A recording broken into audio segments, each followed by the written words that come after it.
Hello everyone, my name is Sanjay Jain. I'm the founder, member and professor, Emeritus in School of Design at Avantika University. I graduated in engineering from IIT Bombay and did my master's in product design from Industrial Design Center. After having worked for 20 years in various industries, I overhauled my career and took a U-turn to academics for last 18 years. You are your first teacher. Your second teacher is the person or the resource immediately next to you. It could be your parents, your faculty, your peers, your friends, or books, or digital companion like mobile, tab, or PC. And your third teacher is nature. Nature is a vast treasure of information and inspiration for the lifetime. My lecture cum conversation today with you is the first briefing session I had with my senior design students on nature-inspired design. Nature, the third teacher, and how nature could inspire design. So, before we start, I think it would be interesting to hear some of the wise words from some of the great philosophers and writers and engineers about nature. Lao Tzu, a Chinese philosopher and writer, said, and I quote, "Nature doesn't hurry, yet everything is accomplished."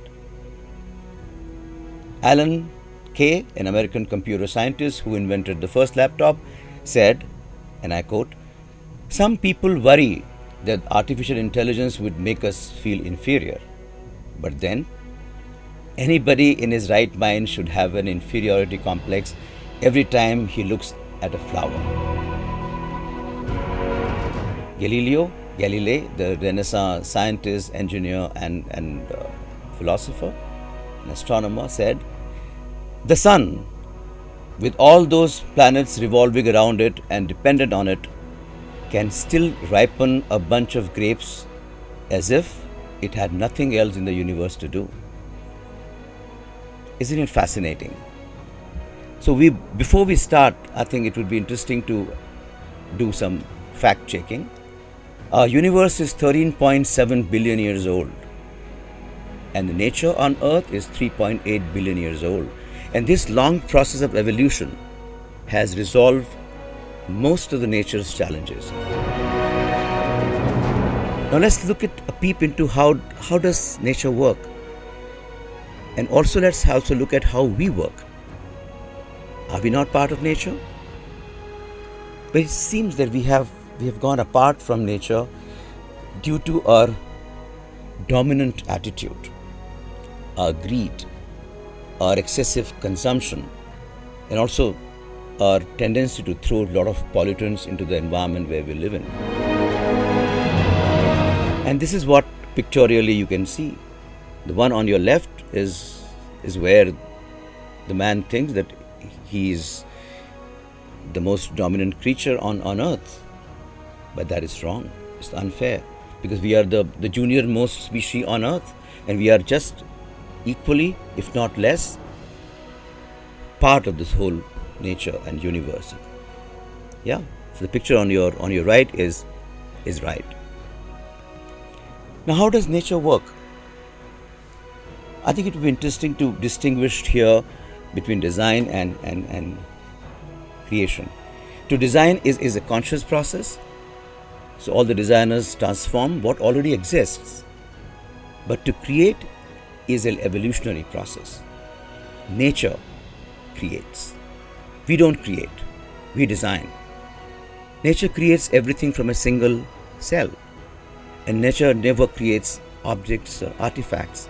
It creates processes, it creates systems, it creates ecosystems, and also strategies. Now, how does nature work? And I'll keep on asking you this, I'll keep on reiterating this. How does nature work? So for nature, form and function are one. It is not two different things, And then I I try to put it into an equation because I'm an engineer also by instinct. So the equation says form is equal to matter plus information. And the information is under normal conditions of pressure, temperature, and other conditions. And this information is something which is genetically coded into the form over a long time. Yeah, and we will see it in an example which comes next. What you see is evocative, the most beautiful sunflower facing the sun. And what you see here is the matter which is being transformed by the information of a double spiral loop, which is the arrangement or the structure of the stamens. And this is how they pack themselves. For us is pure aesthetics and beauty, but for nature this arrangement is purely information to ensure that the sunflower has the maximum well packed structure of stamens facing the sun, so it can absorb as much light as it can for its own survival and nourishment. Yeah, so that is what is nature. Now, in nutshell, how does nature work? Nature works on a cell-based structure which has the ability to grow, tolerate faults, and self-repair itself. It also constantly evolves by responding to its needs, and it genetically codes these needs into species for multiple generations. And during this process, it passes all kinds of survival tests. Nature does undergo trial and error experiments and sometimes turns failures into fossils. So wherever nature fails, you will see fossils. And wherever nature is successful is what you see in its beauty and its splendor. So mammoths, the large furry elephants who were herbivore, they used to eat vegetation. They lived in Arctic tundra and they were mostly dependent on local vegetation. Now, due to warmer climate change, this vegetation slowly disappeared, became rarer and rare, leading to their extinction, complete extinction. And so you can see their fossils when we excavate earth. Dinosaurs, the main reason they died out partly is because of their size, enormous size, needing more and more food, and that was getting more and more rarer. And this was happening much long before crashing of the asteroid and volcanic eruptions, which happened due to climatic changes, and that is something which caused their complete mass extinction. Now, let's look at how human work, how we work, the way we work, and the way nature works. And this is a little deeper dive into this distinction. So we deplete natural resources through deforestation and we force climate change by pollution. On the contrary, nature creates conditions which are conducive to sustainable life. We dump a lot of bioaccumulative toxins continuously into nature. For example, we create graveyards of man-made objects. You can see aircrafts, automobiles, and hundreds and thousands of electronic products getting into landfill. On the contrary, nature recycles everything. There is no waste in a natural cycle. For example, when the tree dies, it is completely consumed by the earth for its nourishment, and it helps the earth to build its natural nitrogen cycle through the dead tree. Isn't it fascinating? We depend on exhaustible fossil fuels like petrochemicals, but nature uses regenerative sources of energy, sun, wind, and water as regenerative sources of energy for itself. We heat, beat, and treat material. For example, when we extract metal from the ores, we heat it and then we convert them into sheets, steel sheets by beating. And then we create objects and we treat them with different chemicals to make objects for our consumption. But nature uses local materials at normal temperature, at ambient temperature and pressure. We use rare earth materials to design microprocessors we use in electronic products, resulting in constant depletion of this precious rare earth. In fact, we use the entire periodic table to design our objects. On the contrary, nature uses very few and abundantly available materials like oxygen, nitrogen, carbon, hydrogen to create most fascinating natural processors. So, if I can put everything into three parameters, I think they became the three pillars or three intents for the evolution of nature. First is survival and safety. Second is nourishment. And third is regeneration over multiple generation. So much so that, and it is researched and is become a well-known fact that nature prepares itself to regenerate over 10,000 generations. Isn't it awesome and fascinating? Now, before we start, now we will be talking about through specific examples, how does nature encode function into forms or the information into forms. And I have got several case studies which I will be sharing with you. The first most important one, which is really fascinating, is the sticky gecko feet. Now, gecko is a kind of species like lizards or iguanas. They have feet through which they climb on surfaces. It could be different diverse surfaces they can climb on. Yeah, you can see in the picture various structures of geckos and their feet.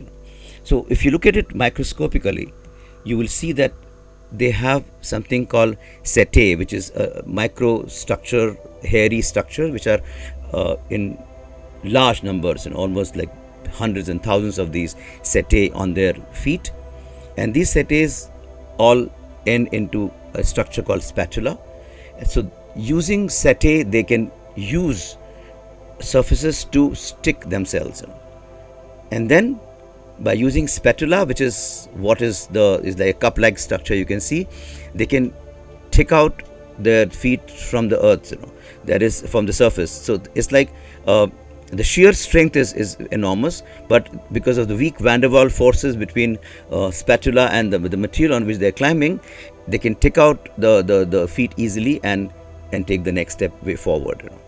If you can recall, there was a film called Mission Impossible Ghost Protocol, in which Tom Cruise climbs Burj Khalifa and is the glass facade using sort of handmade or man-made gloves, to climb. And there was actually a manifestation of what he must have learned from the gecko's feet. Yeah, isn't it fascinating? Next structure is burdock burr. Now, burdock burr are small, pebble-like seeds or encapsulations which are there on the wild shrubs. Now, these burdock burrs have been a fascination and also a way to transform the seeds. And this is how the nature has designed it. So these seeds are transported by animals like dogs or the goats or the cattle who roam around in those wild areas, and these burdock burrs get stuck onto their hairy, furry skin and gets transported from place to place, and they get planted for regeneration. Yeah, isn't it beautiful? How does nature encode function into forms? Going ahead, the sharks have got these dermal denticles, which are evenly spaced ridges, and these ridges are so evolved that they're so created over millions of years. They inhibit bacteria or other organisms from attaching and growing on these surfaces, and this is how shark keeps its skin clean and hygienic and disease free.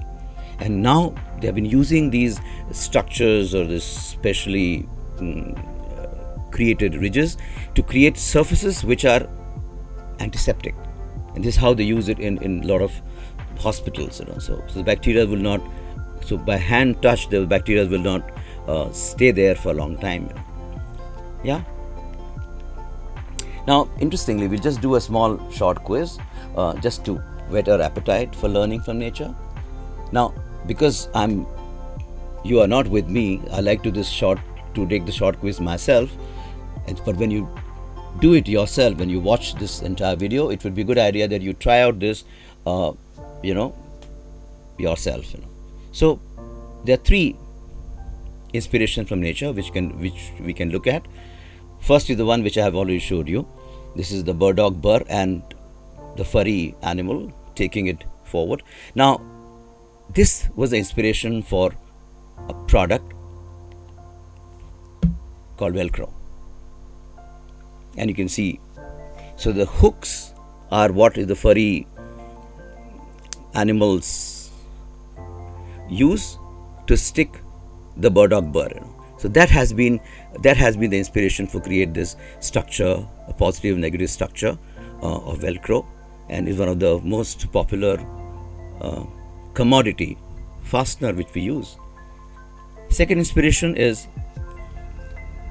the housefly and also the dragonfly. And the inspiration, from this inspiration, what we have is the quadruptor on your left and the vertical takeoff jets, both are being inspired from fly and dragonfly. The last one is honeybee. So what I'm sure you are aware that honeybee can see flowers in the night, so they have a infrared vision. So what you see is what we have created, an infrared or the night vision camera, and this is how it looks. If the camera will look at the flowers, it will look like this. So this has been the inspiration from a honeybee. Now, building on the honeybees and talking more about them, honeybees build and live in their hives that are hexagonal in structure. Now, how did they select this structure? Are they accomplished mathematicians? Besides just having a job of buzzing around. Now, I like to show you a small video, which might tell you what kind of a mathematician are they. Do you know bees are mathematicians? Bees build honeycombs where they live, breed, and store honey. The honeycombs are made using wax. This wax is not so easy to produce. To make 1 ounce of wax, bees need to consume 8 ounces of honey. So, they must make a structure using a minimum amount of wax while being able to store the maximum possible honey in it. What shape would be the best for this? In other words, what shape will have the maximum area if the perimeter of all the shapes is kept constant? Let's start with the triangle. Each side is 10 centimeters, so a perimeter of 30 centimeters. Let's fill it with these beads. That's 21 beads. Now, here's a square with each side of 7.5 centimeters. So, the same perimeter, 30 centimeters again. If we take all these beads and put them here, there's some space left. So, the area of this square is more than the triangle. We can fill it with some more beads. A pentagon with the same perimeter. Some more beads can go here. Hexagon. Even more. The area keeps increasing with the number of sides. So, the largest area must be of the shape with infinite sides. And that is a circle. So why don't bees use circles? Well, because it leaves a lot of gaps, wasting space and making the structure less sturdy.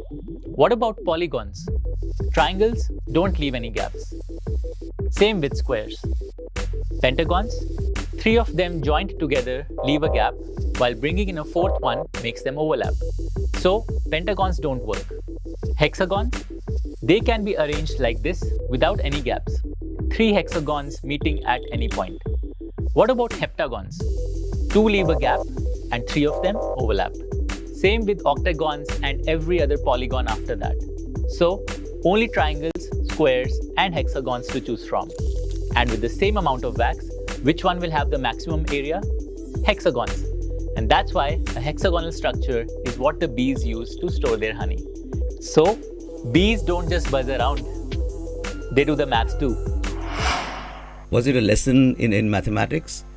For some of you who love mathematics, I think what you can do is you can try it out yourself and see for yourself how does hexagon work as the maximum surface area or volume being offered, to minimizing or optimizing the wax material.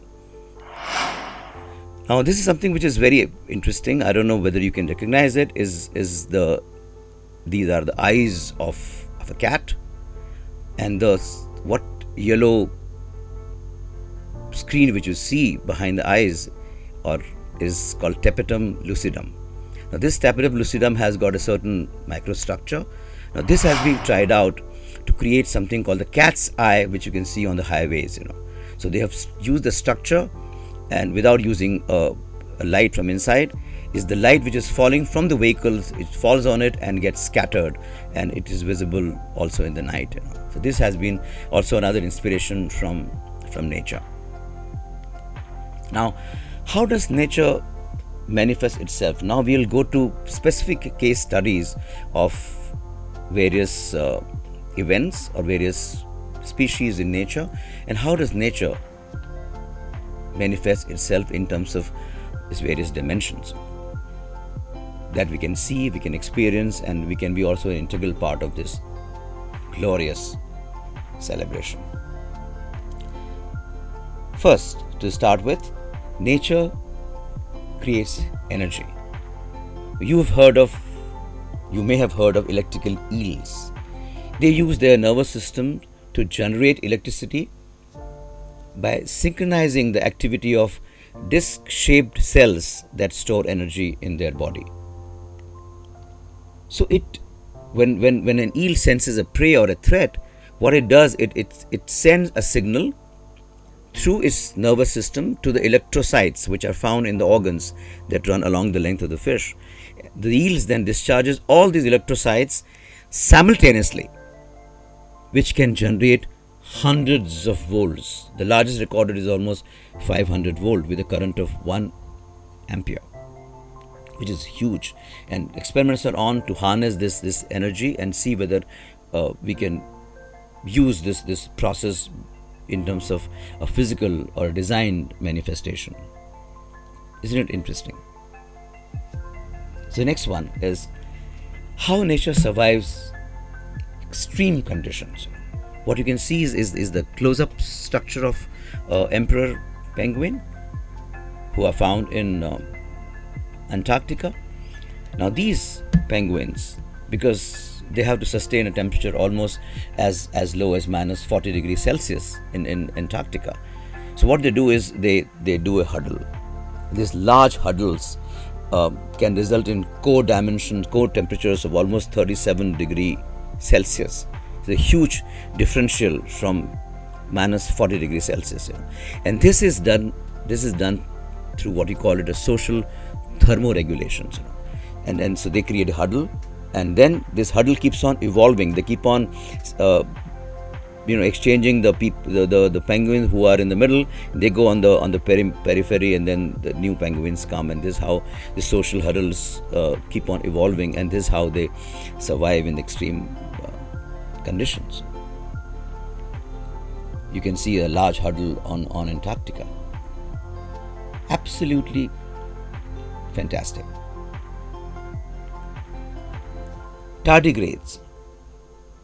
They also are known as micro water bears. These bizarre 8-legged creatures, they are micro creatures, almost a couple of millimeters in dimension, have been found in deserts, glaciers, and hot springs, and the top of the world's highest mountains. And these tardigrades can survive by falling into a desiccated, death-like status called cryptobiosis. So they'll shrink themselves, and they can remain in that shrunk state for decades till they get some water to come back to life. This is something which is very fascinating, and I'm sure human can learn something from this for new ways of surviving in extreme conditions. Mutualism is another case study where nature builds symbiotic relationship. What you see here in this picture is the honeybee with lots of pollen on it, and this has been result of the process of pollination, and these pollens are transported partially to various areas for cross pollination, and some pollens are taken by the honeybee to their hives where it can be stored and it can be fed to the baby honeybees, for their nourishment and growth. So this is a symbiotic relationship between honeybees and flowers. Oxpeckers and the cattle egrates, they feed on the blood-sucking flies and ticks from the body or the hide of the grazing animals, and they keep them clean, and in the process they also are getting their nourishment from these ticks and insects. And as you can find them on zebras or cattle stock, and also you can see here the different animals. The next is cycle and recycling of nature with clockwork precision, and nature does it beautifully. It never, very rarely fails in achieving this precision. So natural processes that continuously transfer elements from between different environments, compartments such as soil, water, air, and organisms. For example, plants play a key role in maintaining the balance of water cycle, nitrogen cycle, and carbon cycle, which you can see here. This is just one water cycle I like to show it to you. How water evaporates from the earth's surface, rises up into the atmosphere, cools and condenses into rain or snow in clouds, and then falls again to the surface as precipitation. Some of that water can have a surface runoff, and some goes to subsurface, underground surface runoff, where it helps in accumulating the large bodies of water. This is how the water cycle works. Now, how nature packages and transports. This is something which is very, very fascinating to me. I'm sure you've seen these three fruits. So how does nature packages and transports?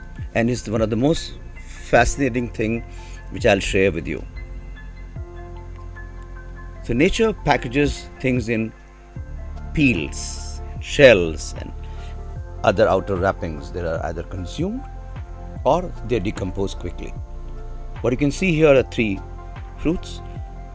Coconut on the extreme left, this is how it is packaged in shells, and it's extremely strong. At the same time, it can also float and get transported in water bodies. Then you see pomegranates, which have got special shells and also little membranes through which the tiny, very fragile pomegranate seeds are stored. And what you see on the extreme right are the two avatars of banana. One is the previous avatar where banana had seeds, and then by hybridization or by certain manipulation, we have removed the seeds from bananas. But the recent avatar of banana has got its peels, which is protective. At the same time, it can decompose, or it can be part of the manure, or it can be also used for cosmetic purposes. I use these banana peels for my facials. Yeah, so this is very, very interesting. And so plants, since they cannot move around to transport their seeds, they have developed other methods. And there are 5 main ways seeds can travel: gravity, wind, water, animals and human beings, and also ballistic methods. And these could be also a combination of these 5 or lesser number of ways to colonize vacant habitats and different geographies. And this is how it can regenerate itself over multiple generations. So what you see here is dandelion flowers, which is transported by wind through its florets. So the entire thing is blasts off, and then wind transports these florets across long distances for regeneration. Isn't it fascinating? And they also transport through animals, and we've discussed this earlier.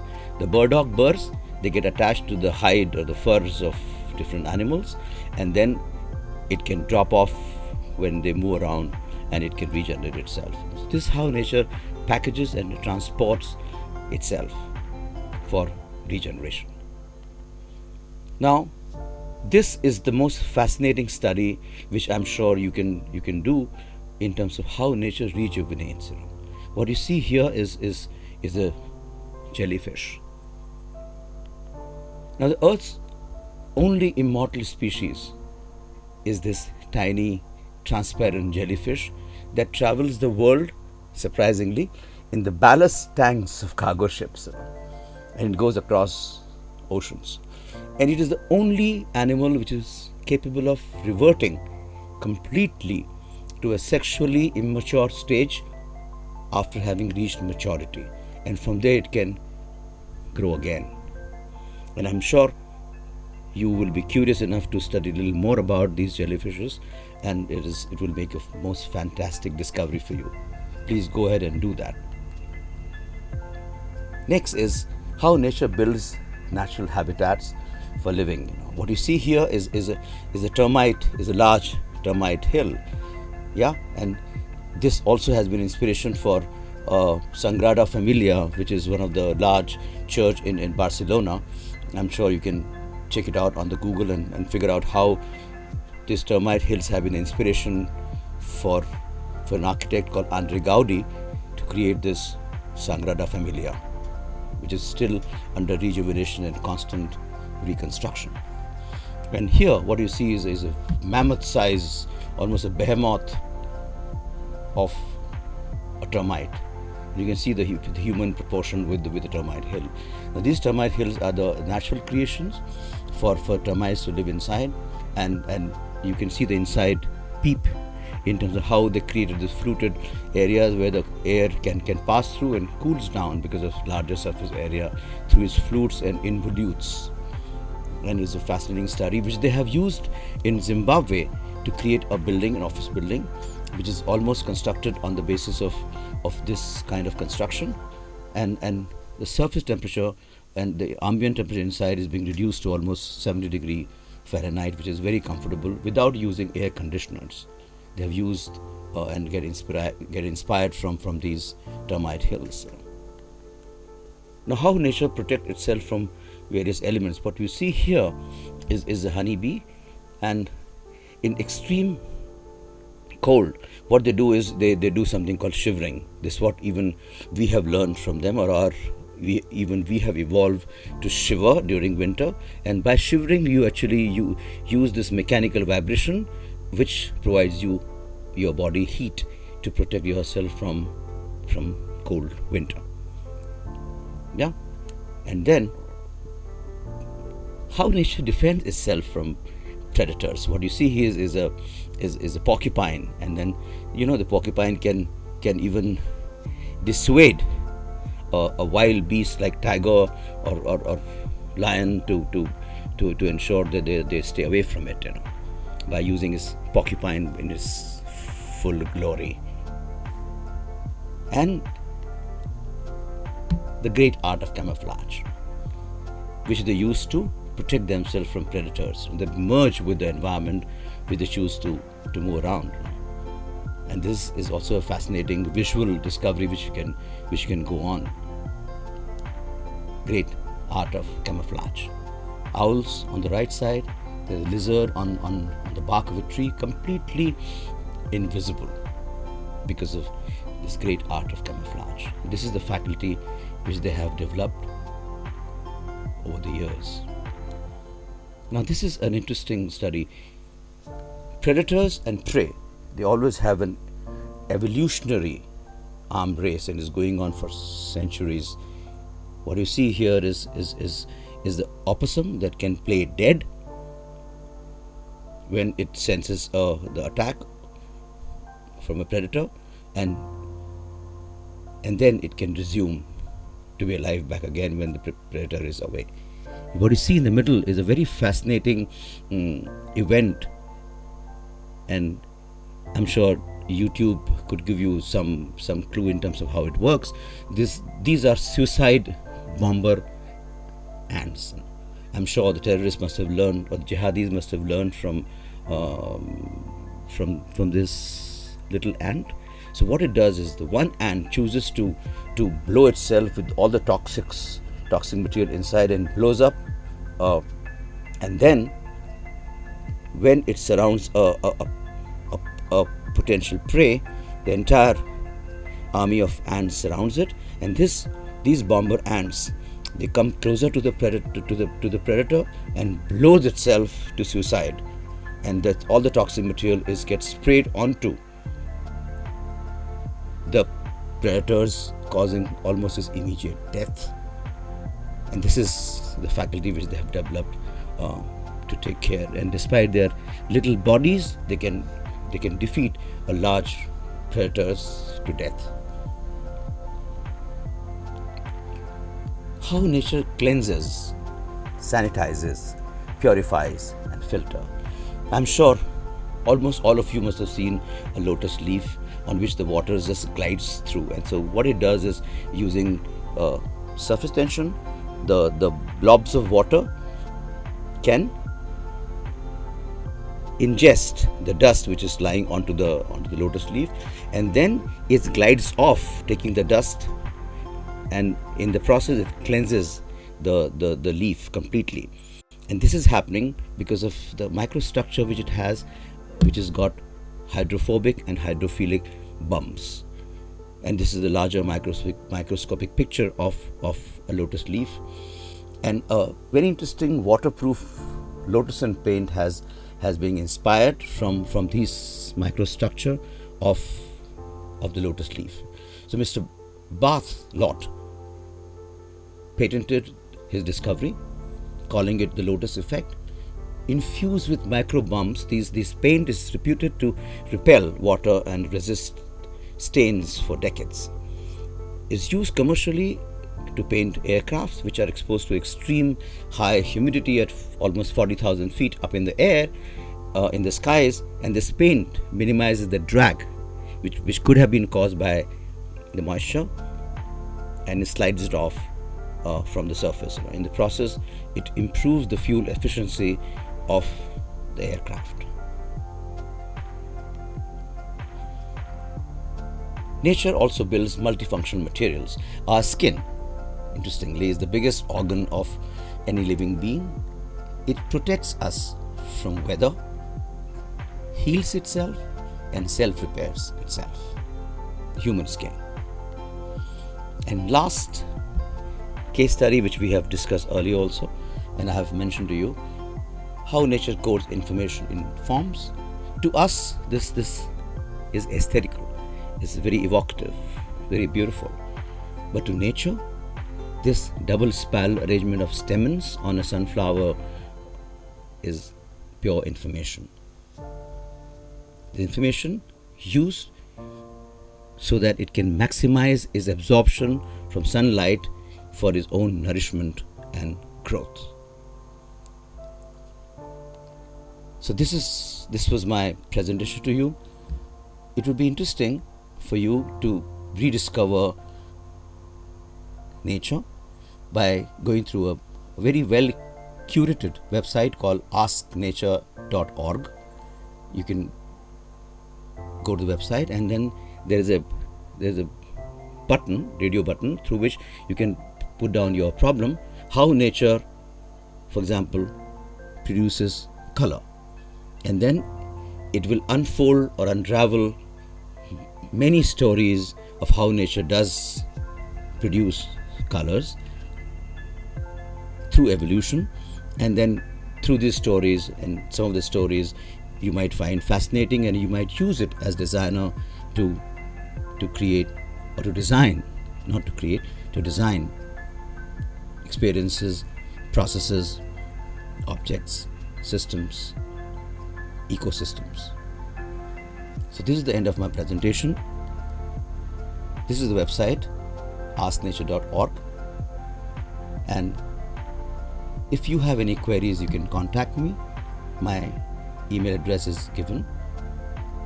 Thank you so much for being a good listener.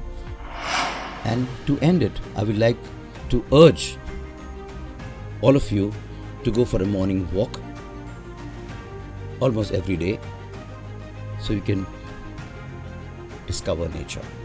And in the process, rediscover yourself, and maybe some of that can inspire you to design better. Thank you.